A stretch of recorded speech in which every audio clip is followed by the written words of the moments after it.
first light to come on is this is a glass retort. I have it wired on a dimmer, which allows me to control, so when I'm doing the photo shoot, I can decide whether it's got to be darker or brighter.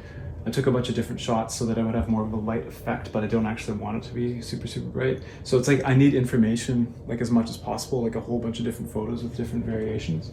Sun, so that's a stand-in for the sun. Nice warm, like 3000K, 2700K, something like that. That's the Philosopher's Stone, which is represented as technology. Oh, this light in here I wired, so I made that out of a top of a plastic bottle. Where's the dimmer for that? So I've got a dimmer on, so that one can also get super, super bright. That's too bright. That's probably a little bit closer. And then, this is where the real magic happens. It took a little while to put all these in the right position. So inside you can see all of the ends of the traces, which is like a microchip. So I wouldn't try to like give away all the clues as to what this is about, but it's kind of like putting on the wall in the place of what might be a picture, like art, microchip. And there's another little one up here. So it's kind of relevant to discussions today about this little computer I'm a big fan of. It also is the same color, so there's kind of like a play between two colors. The sort of turquoise color throughout, same color as the Philosopher's Stone, is representing maybe more like the artificial, the tech, and then the warm colors coming from the outside are representing nature. So in here, it's kind of like pieces of nature. This is a miniature version of the scene that will be out there. That is the stand-in for my plate, vortex plate that I've used many times before. And these are all just like various little like resistor, capacitors, things from a computer that I didn't really know much about, inductor coil, PCI slot. A lot of these things will be replaced by 3D files that are also relit, so I am using technology. Obviously I'm not that much of a Luddite, but this little fan I'm really proud of because I made that grill from scratch, from wire, just like this. So just, and then soldering, which I didn't know how to do before. So just like basic wiring. What else? Yeah, so this is just to give me as much information as possible so that when I start painting, I can use a lot of it, especially all this kind of stuff. Like it looks burnt or something, like it's like to a crisp inside of there.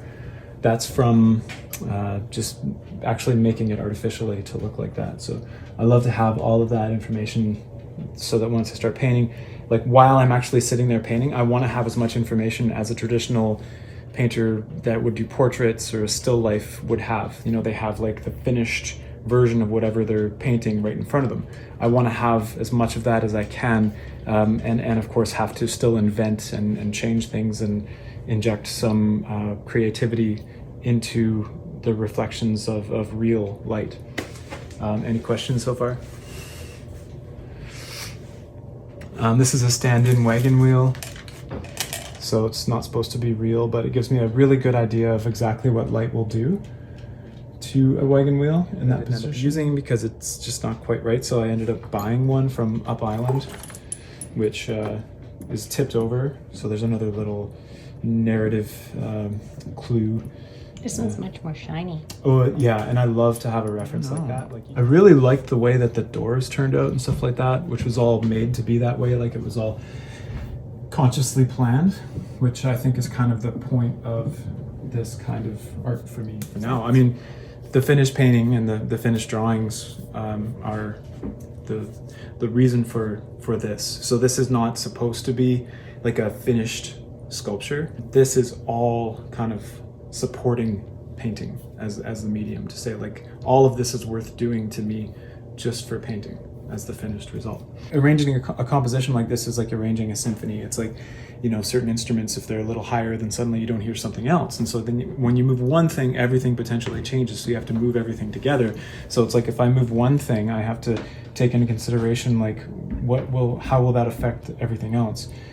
So the way it looks here is it's impossible to get the composition the way that I want it to be. It's just like, it would take forever to actually just be able to take one shot and get it like everything in the right place. It's just not possible. So I get it pretty close.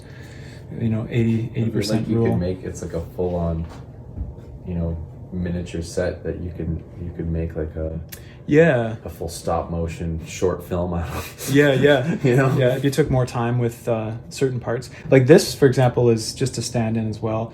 There was a painter from the 17th century named Cornelis Bega, and he was not very well known because he died quite young, so he only was able to make like a couple dozen paintings or something. But he made a painting of an alchemist in a workshop with a bunch of like pots and cracked pots on the floor, and it wasn't a big painting. It's probably maybe even smaller than the one I'm going to do this, which is only 25 by 25 inches.